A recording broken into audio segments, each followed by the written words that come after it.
just before we put the camera on and press record, Bobby said we should just start off by all taking the piss out of each other. So over to you, Bobby. It looks like you're manning a nightclub over there. I feel like I'm a really like dysfunctional, like poor man's version of Princess Leia. These things are ridiculous. I think they look quite fetching. I can't take the piss out of you, Daniela. I'm trying to think of something to go on. You can have a go at me. I can take it. I've got a clear background. Oh yeah, Uh, there's plenty of material there. I was always impressed how you could climb a rope. I still want to learn how to climb a rope for my next Spartan. Well, we'll do that together. And thank you that taking the jive at me is a compliment that I'm good at Yeah, I climbing was the like, rope. not really taking the piss, but yeah, rope climbing, very impressive. Fair point. So Daniela has come all the way from Colliers Wood. I could do a jibe there. I'm in Colliers Wood. I think you stayed there, Bobby. It's not that far from South Wimbledon. I did. Yeah, yeah, I believe so. And It's all a blur. I can't remember anything that happened pre-COVID. I think the last conversation we had, we talked a lot about fitness trolleys and the maintenance of trolleys. I don't know if you remember, but yeah, I do my training in Colliers Wood. I do remember because we had the most questions about where you got your trolley from. And, and I've broken a basket since then. Bobby, we're talking about how you actually navigate your kit from your, back garden or whatever to the client if you're a mobile personal trainer. Um, but since then, you've done amazing things. Well, you've written a book for a start. Yes, I have wanted to write a book for a long time, so it feels a bit surreal that it's actually been finished and out in the world.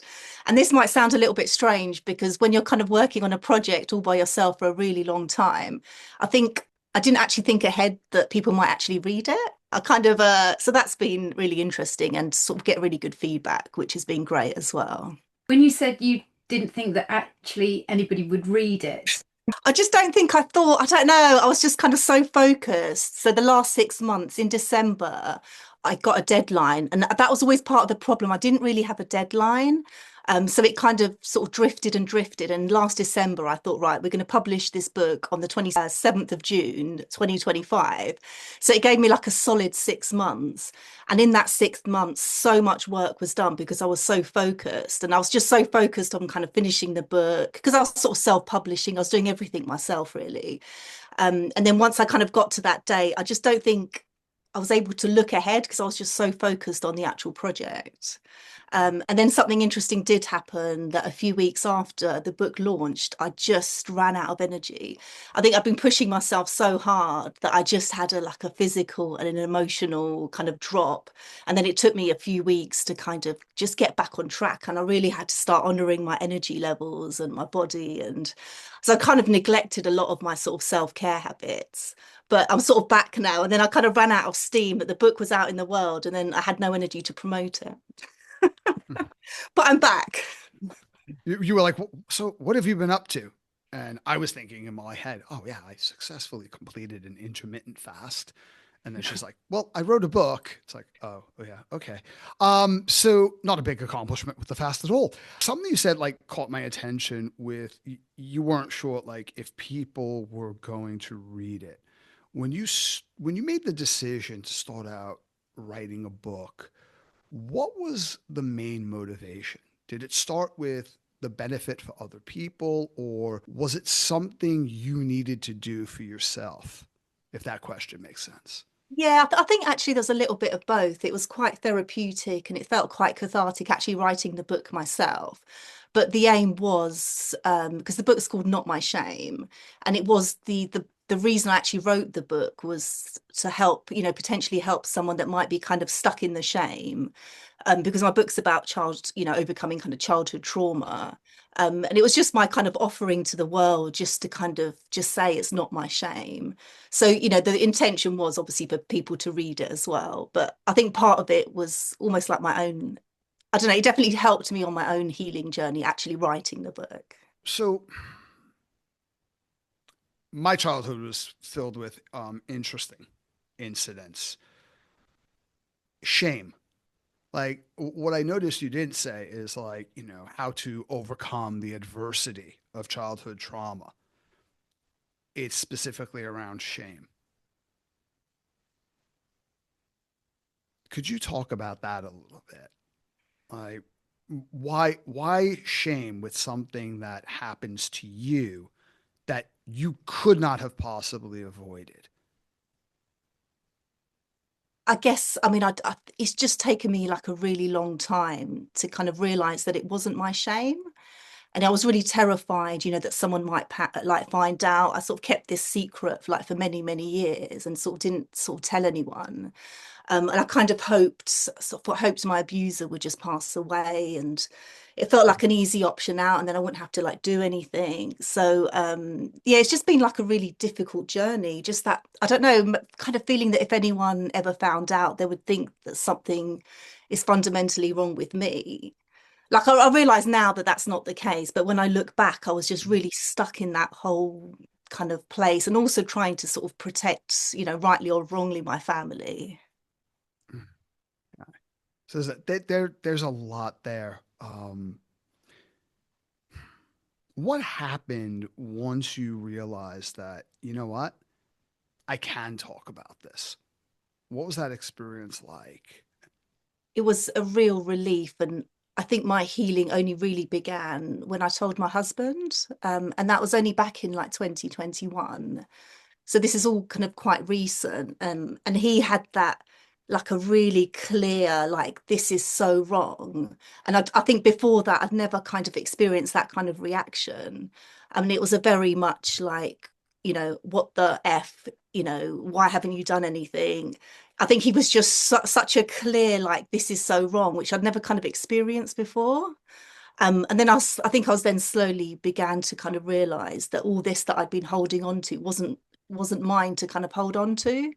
And to answer your question, it gave such a feeling of freedom, because in my life now there's just no more secrets, like nothing, not even little white lies, just, and it just feels like so freeing, like after all the years of secrecy.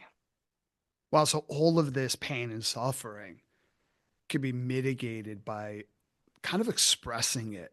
And what I think I'm hearing, and I don't want to interject my own experiences into your situation.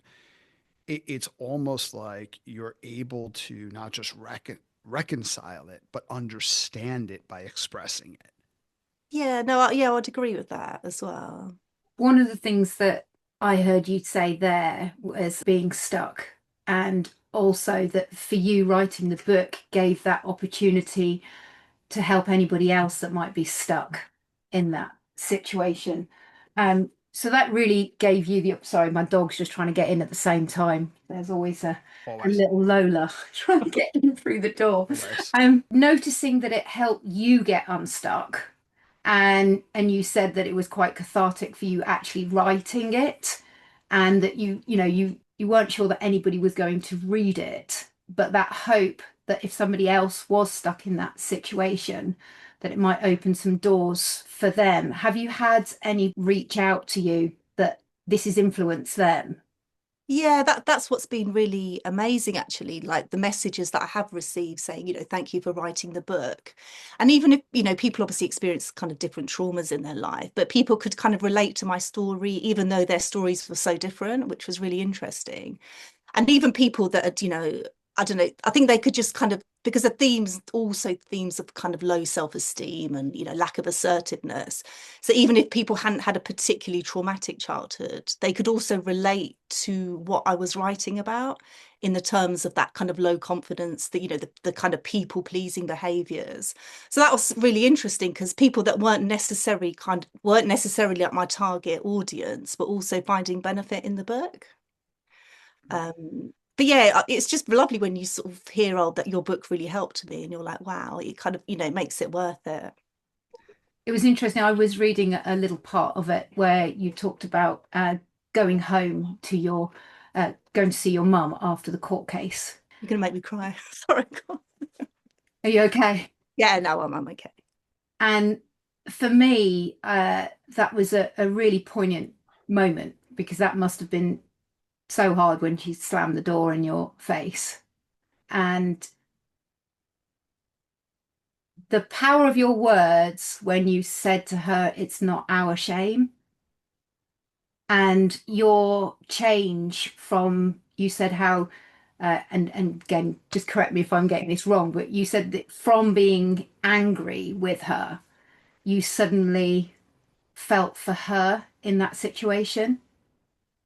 Yeah, I don't know, I guess I could really kind of see her suffering as well, because although she wasn't really able to help me, like she's, also like a victim from all of this. And it's such a horrible, it's just so horrible when it happens within the families. It just destroys the whole kind of family unit. And although my mum, hasn't been able to be there for me, I still have, great compassion for her. And, sadly we are estranged, but, if she ever did reach out in the future, I would sort of reconsider that. But I've just had to leave the ball in her court just for my own kind of mental health, and also to get on with my life, because it's taken up like so much of my life that I don't know, I've had to kind of cut that cord. But if she did have, I will say never, but at the moment we are estranged. But I guess I could also see her pain in that moment.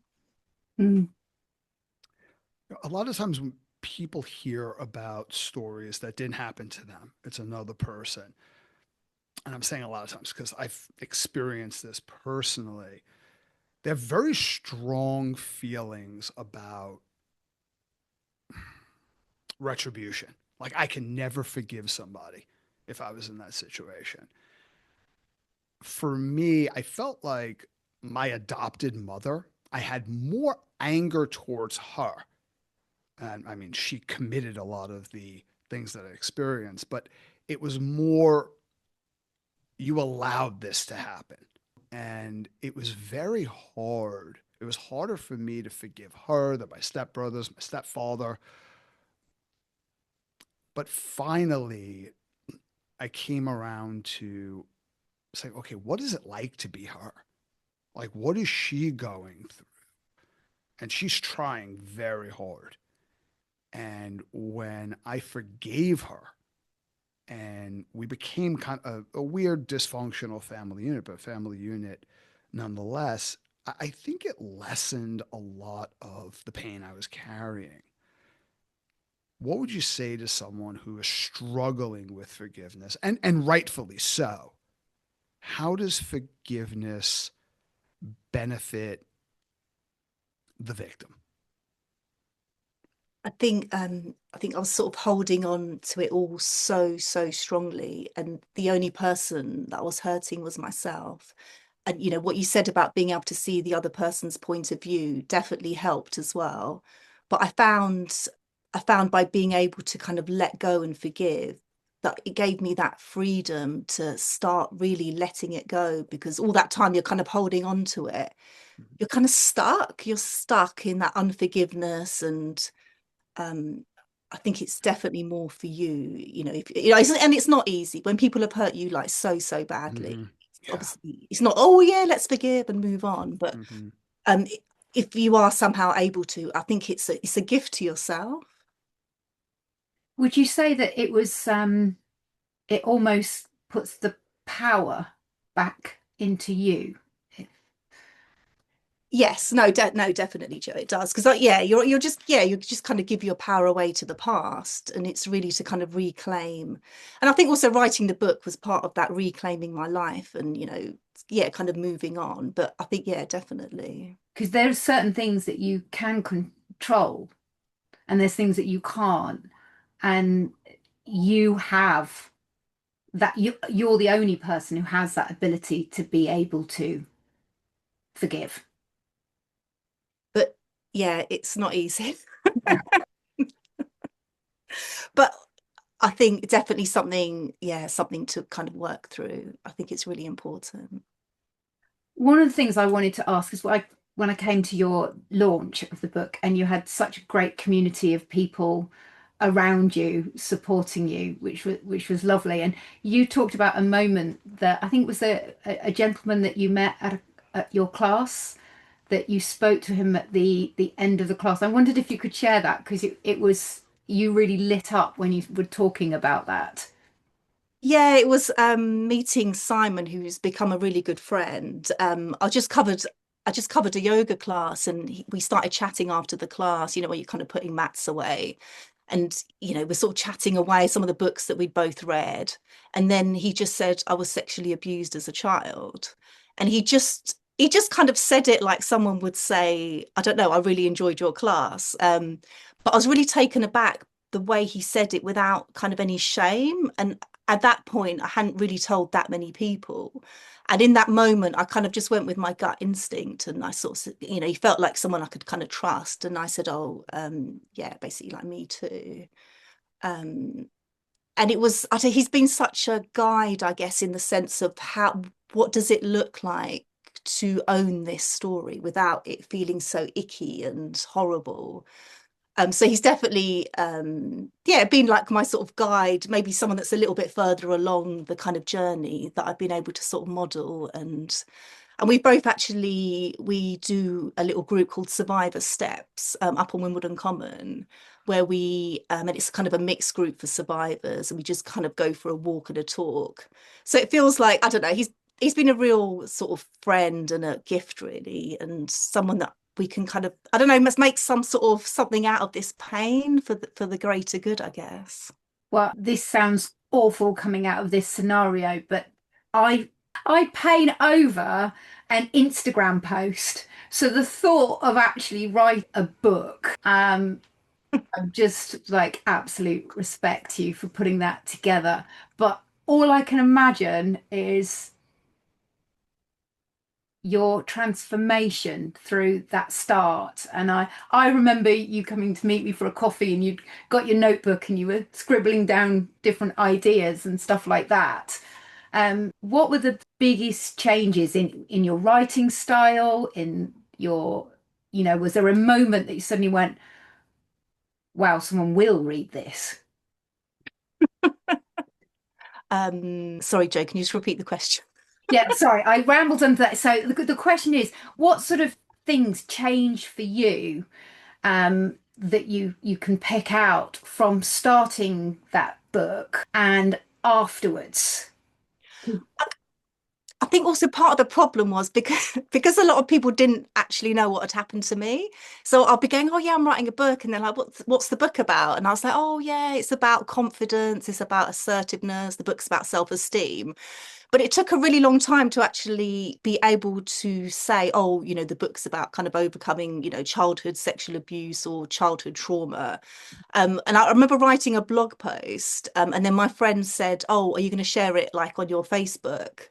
And I was like, okay. And that was the kind of my way of doing like a public disclosure to all the people that I knew that weren't that close to me, that I would have told them myself. Because, Joe, I know I told you sort of personally what had happened to me. And a lot of people I had as well. But there was a lot of people like on the peripheries of my life that just didn't know my history. And then when I sort of shared the blog post and I got good feedback, and like nothing terrible happened, like I'm not sure what I thought would happen. Like, but I think I think the more that I did this kind of thing, and obviously now there's a book out in the world, like my life's kind of like an open book. So it's lost its kind of intensity as well. One question I have, and this is a personal question, but I think it connects to everybody here that's listening to this. I mean, hopefully, most of the people who are listening to this have not gone through what you've gone through, but there's things that they've gone through that have been challenging, confronting, in some cases, like fragmenting to their identity. And sometimes it really helps to say, okay, how can I use this to help other people? What does this mean? I personally could not imagine sitting down and being able to organize my story in any cohesive narrative that would make any sense. So it's like, what was the hardest part about writing that book? And how did that story start to form and become organized for you? Well, I realised a few months before my publication date that I'd been so public about that I'd written the chapters in themes. Mhm. And then it got really confusing because as you're reading it, there's a lot of like time hopping between like stories. And then I was like, oh no, this is going to really confuse the reader. And then I had to make a decision where I said, right, I'm going to put my story. So the first part of the book is called The Dark. So I put my story in chronological order. And that gave me like another month of just solid work to kind of reorganize it. But I'm so glad that I did because it's a much easier read. So not the viewer, the reader can kind of read the chronological order of events. So that's one decision that I made. And I tried, it's quite a, so the first part of the book's like 25,000 words. So it's quite a fast paced kind of memoir. It doesn't go too kind of, obviously it goes into details, but it's more of a show, don't tell kind of memoir as well, because I thought actually going into Mhm. the details of what happened doesn't really serve anyone. Um, so quite, yeah, it's a quite a quick paced, all the kind of key events of my life wrapped up in 25,000 words. What do you mean by show don't tell? So I'm talking about the actual details of the abuse. I don't go into that because I did work with a book coach as well. And we decided to admit, like basically just take out any details because I don't think they really served anyone. So it's more of a kind of, Yeah, I understand that. yeah, yeah. Because I don't think, and it's really difficult because you're trying to write something that's not going to like trigger two people too much. Obviously, the nature of the subject, you know, it's not possible to do that, you know, 100%. But I have tried to sort of be kind to the reader as well, to Mhm. not, you know, potentially just re-trigger people that might be reading it. Yeah, or they become so emotionally overwhelmed Yeah. that they go into a sympathetic state and they're not really extracting what the lessons are for them. Yeah, so that I mean that I thought that was a great decision as well. And Mhm. I've got, although it's a heavy subject, you know, I have got lots of positive, you know, they sort of say a heartbreaking story, but you know, very inspirational, how the reader, you know, all the kind of post-traumatic growth stuff. So it's not like all doom and gloom. Yeah. No, I understand. Thank you. And you were alluding just before you came on to how it reminded you of how important movement is. Oh goodness, yes. It was this year has been an experiment in what happens to your body when you become sedentary. So, you know, in my normal, you know, everyday life, I'm sort of, you know, working, teaching classes. I don't even watch that much telly, so I don't sit down much at all. But this book writing process was you know, hundreds of hours of sitting, and it has played absolute havoc with my back. And because I was so focused on this deadline, I started dropping things like suddenly, you know, I used to run like 3 times a week. Suddenly it became less and less, and I've stopped running and just kind of stopped doing some of the more, yeah, the exercise or just not enough exercise. And I really did pay the price. And also it has an impact on your mental, obviously, as you know, like your mental health as well, if you're not sort of exercising regularly. So it has been an interesting experiment.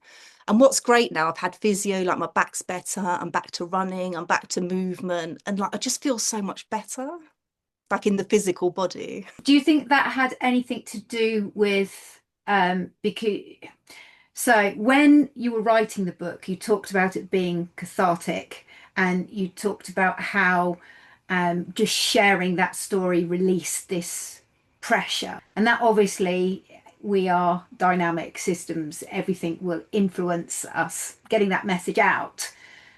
But then did you find that maybe afterwards there was that void of not doing the book or not sitting for hours? Or was that kind of straight on to, I've got to promote this and get this out there? Initially the first few weeks after you know, all the promotion was going really well, and then I just hit a wall because I kind of thought I might, because I was thinking, oh, am I going to have an emotional crash, you know, after sort of achieving a big sort of goal. And then a few weeks after I was like, oh, maybe I got away with it, and I was quite pleased. And then suddenly it just was like bang, like low energy, a bit of an emotional crash as well.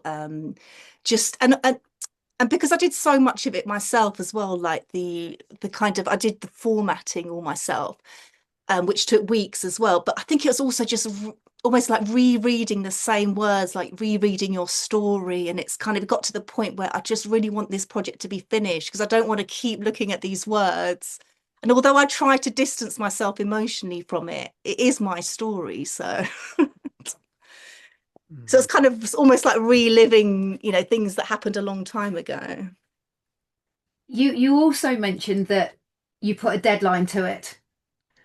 And was that because you knew that it could carry on? Like if you didn't have a deadline or you might not ever get it finished? Was that part of it or? Yes. It just, if there hadn't been a deadline, I would still be doing the book now. And I think it just really, although, perhaps I paid a bit of a price sort of physically, but I think I just needed the constraints, because there was things like we had, there's a whole like list. It's basically like executing, and then sent one of the drafts all to like the beta readers who then gave feedback, and then I incorporated the feedback, and there was just so many, almost like a tick thing, just to go through this kind of system of things to do. Sorry, I've completely forgotten your question. Have you found that do you do that in any other area of your life? Like put a definite end point to it? Or I know that for myself to try and get things done so I don't continually procrastinate over something, I might say, right, I'm doing this talk and I'm doing it on that date and it's going, and then I may procrastinate for quite a few weeks until it's the week before, and then I'm like, right, I've got to get this done, and so I found that putting dates to something and commitments to something will actually get me to finish a project, and that can be a really useful tool for many people. But what I didn't expect was how much, once I realized that I do that I could actually be calmer about doing it. And then it gave me the opportunity to put in some extra kind time and steps before I got totally frazzled. So have you carried on, putting deadlines to things, or have you found yourself being a bit kinder to yourself? I have been a little bit kind, and I think because it was such a big project and it was a self-imposed project. I mean, it's slightly different, when you have your clients. Obviously, you turn up for your clients, you plan the sessions, you do all that kind of thing. You go to appointments. But I think when something's like a project that no one's asked you to do, it's not like it was my job, or no one's expect. So if this book wasn't produced, no one's going to come and say, oh, where's the book? Well, I mean, maybe because I've been so public and said, "Whoa, my book's coming out," and if there'd been no book, that might have been a bit embarrassing. But definitely sort of being kinder to myself. But I think maybe it's just what I needed. I know there was a bit of a cost doing it, but I think I needed that deadline, and and it had to be. I think the level of intensity was just about right, because the 6 months gave me enough time to finish this project, but not that I got too stressed either. So I think it was quite a good balance of time. Writing a book is extremely difficult. And you bring up a couple of good points. I've written books on my own, not good ones, but books. And then I've co-authored textbooks as part of my job. And when nobody is expecting you to follow through on that product, right? It's not like it's your job and it's an externally imposed deadline. It makes it much more difficult in my experience. And I know all three of us have heard people say, well, I want to write a book.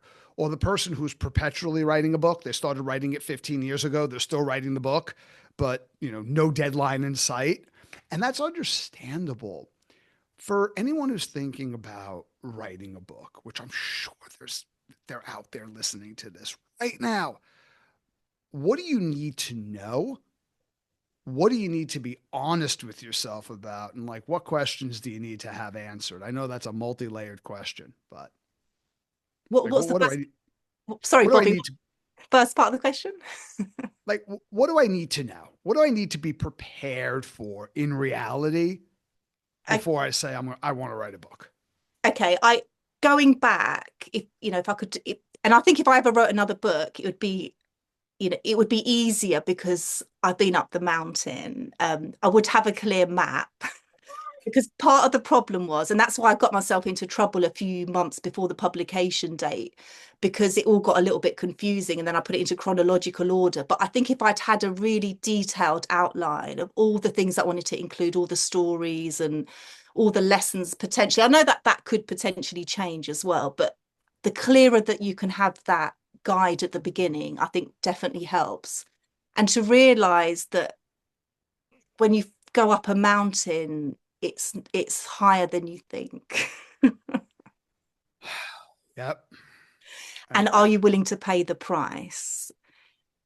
And I think also prioritizing the project. I mean, I know we've talked a lot about deadlines, but sometimes in the early days of the book writing, I would do everything else, and then towards the end of the day, I'll be like, oh yeah, let's do a bit of writing, when mentally I'm fatigued and tired, and it was completely the wrong time.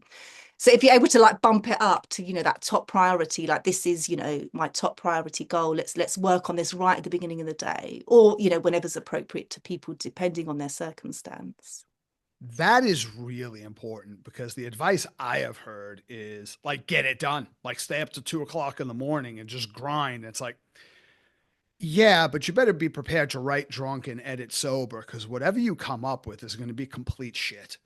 Unless your creative time is 2 o'clock in the morning. Like you have to make it a priority. You have to do it when you are at your most clear and focused, because otherwise, wow, good luck with that. So let's say I had never written a book before, and I came to you and said, okay, I really think there's a book in me. What would be a couple of the questions you would ask me as my book writing coach? What's the book about? That's a very good question. Okay. Now I'm speaking hypothetically. I'm like, oh, I have no idea. Geez, what is this book about? Because by the way, so even though I've written a few books, I have 3 books that I've been perpetually writing for the past 2 years, making zero progress on it. So maybe I'm projecting. I'm going, other people, other people, like that person that I keep seeing every morning in the mirror, that guy, how would you help him? God, what is the book about? Maybe it's about, I don't know. I'll just pull from.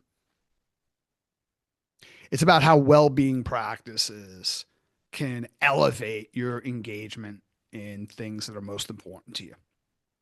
Oh, that sounds great. Maybe. But because Bob, you know that I'm not a book coach. I know, but hypothetically, if you were someone who has okay. successfully written a book, what would you ask me? Because so many times, and I don't think it's laziness. I don't think it's lack of commitment. I think it's sometimes it's the opposite. It's ambivalence. But how many people are getting ready to get ready perpetually? Yeah. So I'm speaking to those people, which by the I way guess is me, so it's not an accusation. I mean, is it possible for you to get tuned into the why? Why do you want to write this book? Because I think if you've got a strong why, for me, it was like, I want to help, even if it's just one person that I can help to realize it's not their shame. And perhaps the book that I wish that I'd come across years before, so that I didn't have to spend all this time in this kind of darkness. That was kind of my why. But I think if you have a strong enough why, or you feel that you've got all this wisdom that could help other people, then I would, kindly suggest that it might be your responsibility to get it out into the world. Okay. So there's, what does it mean to you, right? And what are you responsible for? Oh, this, I don't want to take us off track, but I think that's so powerful. My now wife and I were attending a seminar that was being given by a couple of our friends at the time. We've lost touch with these people. And it was a full house, like standing room only. It was so well done. They were both sitting down on stage. And then she, one of the presenters, was talking about things that happened to her in her childhood that were very hard to listen to. My wife and I were sitting on the stage, and we were leaned in because we had very, very similar experiences happen to us. And then she says, whatever happened to you in your childhood is your responsibility. I just remember my wife and I just spontaneously looking at each other like, what did she just say? And on the break, we were like, explain, could you explain that? And she's like, you know what? Let me address that when I get back on stage. And it was one of the most liberating explanations I've ever heard. And, basically her take was like, I said something before the break. Let me rewind a little bit. As children, we can't protect ourselves from just about anything. We're completely dependent on our caregivers. So by responsibility, it's not your fault. Doesn't mean you could have had anything different happen. But the people who perpetrated this are not likely to do anything to help you, nor can anybody else, because you've got to carry this. What do you do with it now? And one of the points she made is when you take something that is so painful, and it's not that you would ever want to go through it again, but you acknowledge it and you somehow find a way to use it to help other people who are struggling.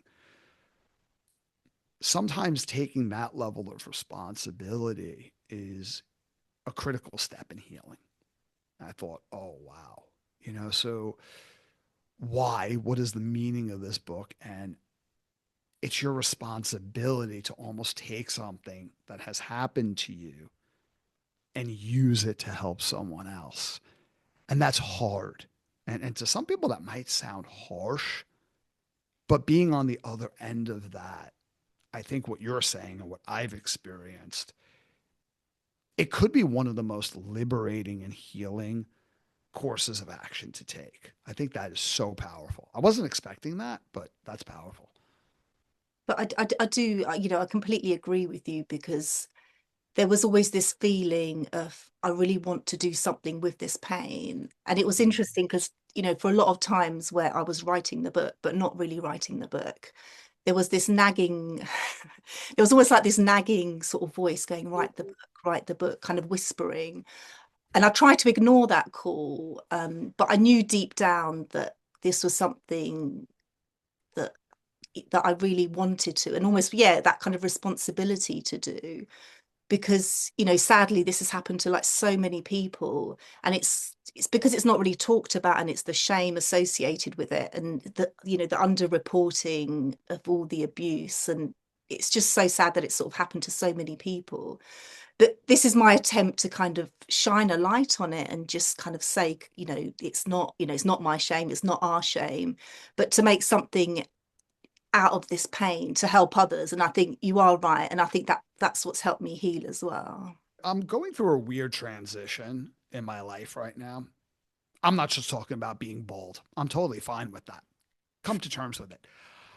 Where I spent a good portion of my life being incredibly skeptical, to moving into this place of openness. Do you think that most people have something that they really know they should do subconsciously, and there's this constant whisper in your ear that you either second guess, or because it's a whisper, you drown it out with all the other distraction and noise, so you don't have to contend with what it's asking of you?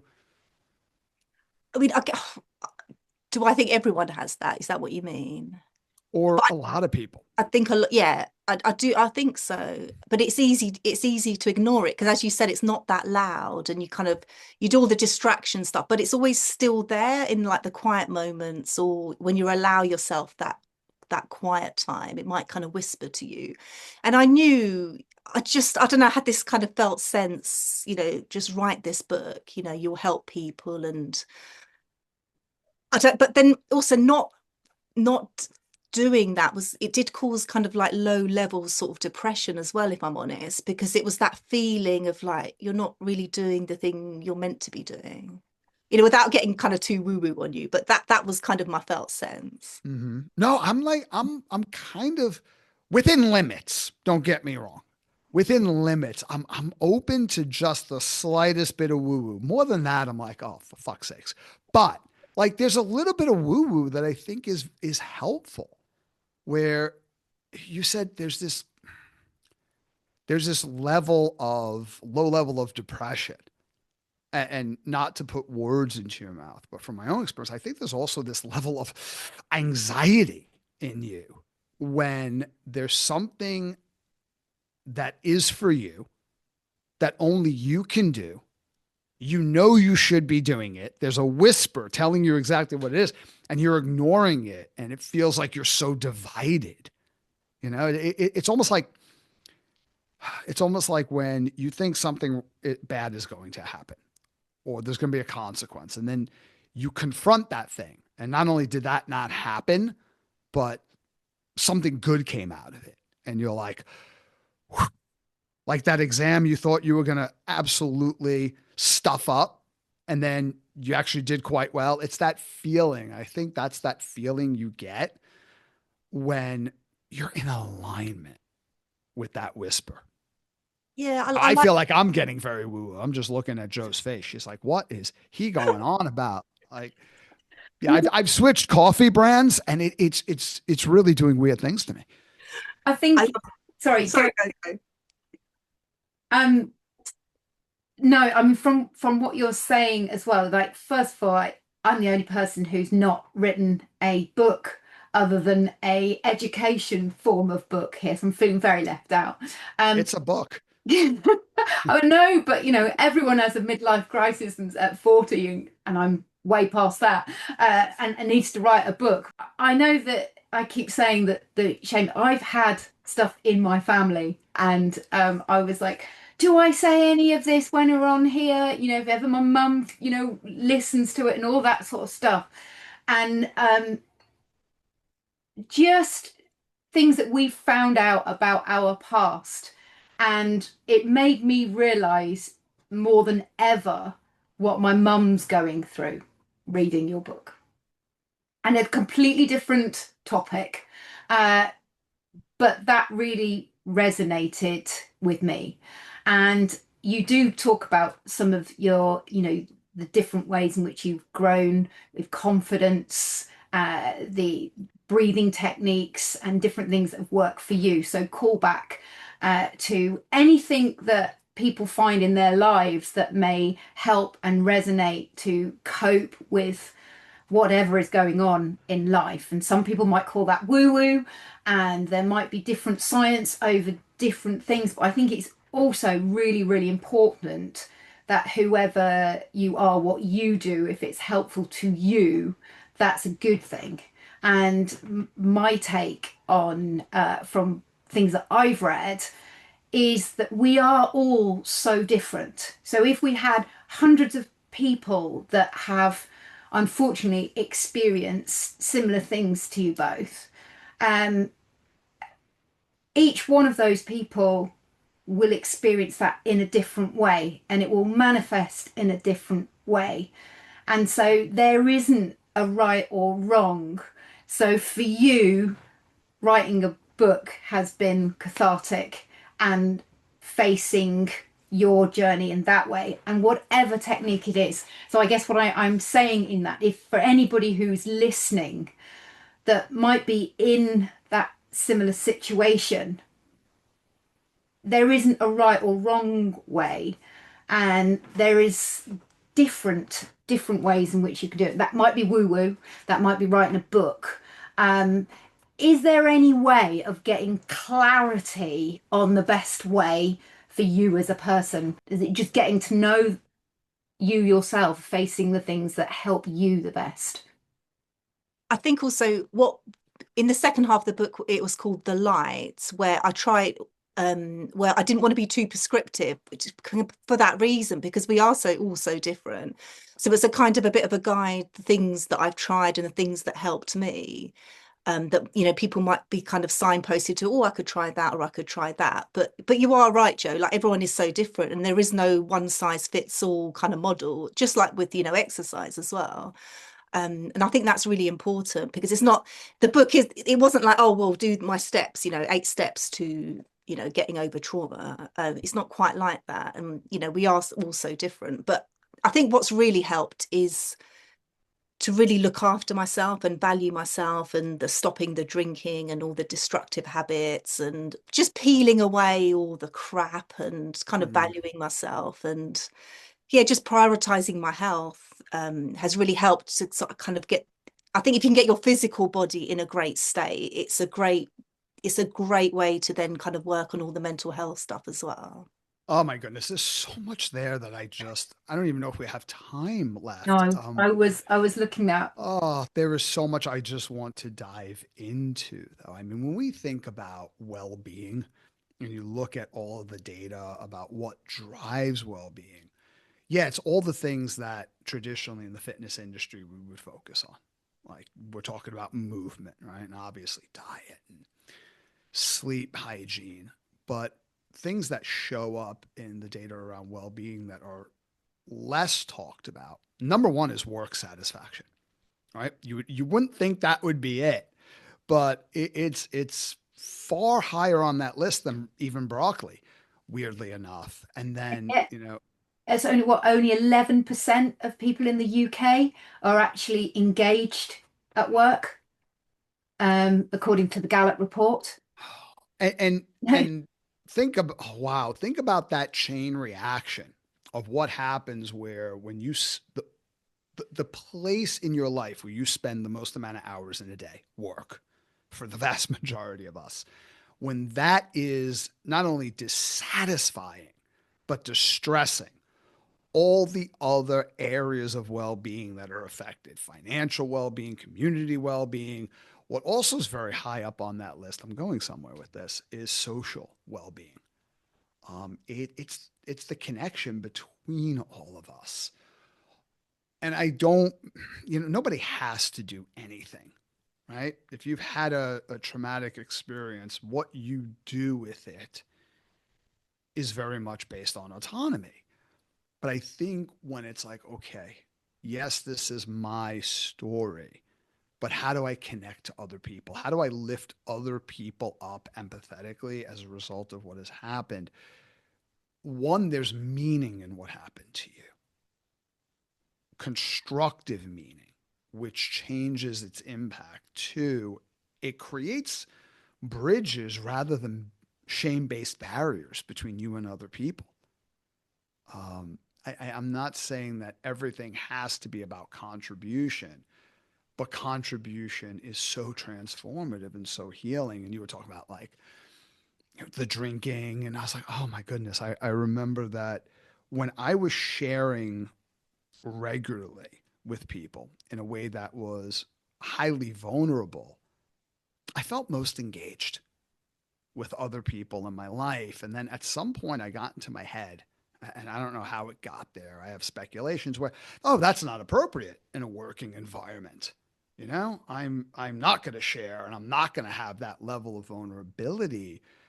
And I remember I went into this place where I was very rigid and very uptight, where it was very hard to connect with me outside of work. And then as time went on, I was engaging in these, what I would call bad behaviors.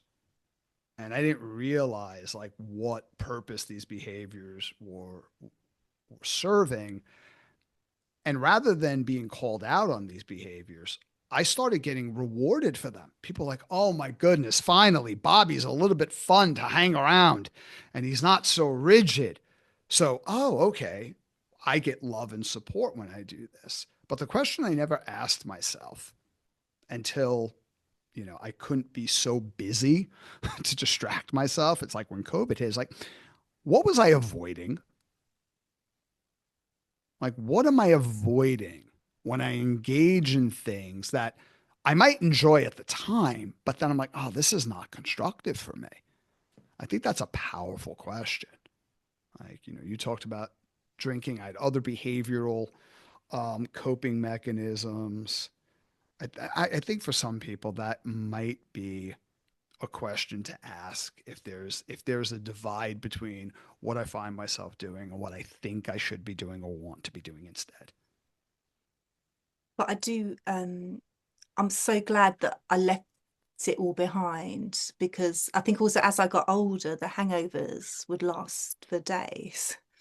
Um, and also I was just trying to, yeah, just kind of block stuff out, not deal with it. But I think when I was finally able to kind of turn around and face my demons, and like I feel just so much better. Like I feel so much better looking after myself. It's like, you know, it's so much better than like a night out that you can't even remember. And it's great to know that I'll never wake up with a hangover, because yeah, I completely stopped drinking like 4 years ago. But it's great to know that I'll never ever wake up with a hangover or have to get stoned just to get through the day. And Mhm. it's, yeah, I don't Yeah. know. It's what are you avoiding? And I think I was just avoiding my past, not being able to deal with it. So just sort of blocking it out. Yeah. Can No, I ask thank what you. you did do to celebrate the end of the book? Oh, Uh, oh, I don't know. Have I not celebrated? Oh my goodness, have I not celebrated? I'm not sure. That's a good question, Joe. You need to mark that occasion. I know you had your book launch. I think it was all just so hectic. So I had an online book launch, and then Marcus, my book coach, because he lives in the Netherlands, he came over. He was stayed for a week here. I don't think I've done yeah, I haven't really done a proper Obviously not celebration. going to go and get stoned and drunk. So like, what are you going to do? What? Are they?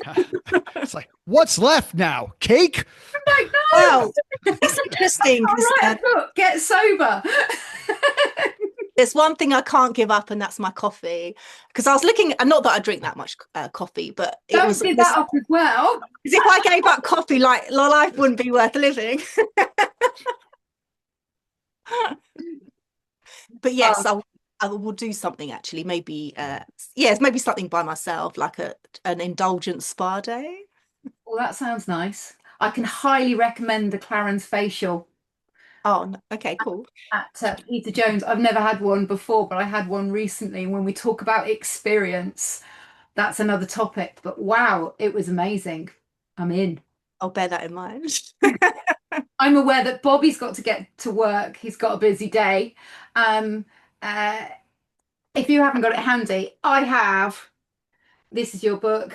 And where can people get hold of it, Daniela? Yeah, just on yeah, Amazon. Yeah, I self-published it on Kindle Direct Publishing. Oh, just quickly before we go, what's great actually, it has kind of leveled out the playing field that, you know, in days gone by, you would need a publisher to get a book out into the world. But it felt quite nice that I could just write a book and upload it myself, and it can distribute it all around the world. Well, Amazon distributes it, but that was quite nice. But yes, on Amazon. Thank you for that. Thanks for this conversation and the level of vulnerability and generosity you came here with. But Yes. yeah, thanks for having me, guys. Good to see you both.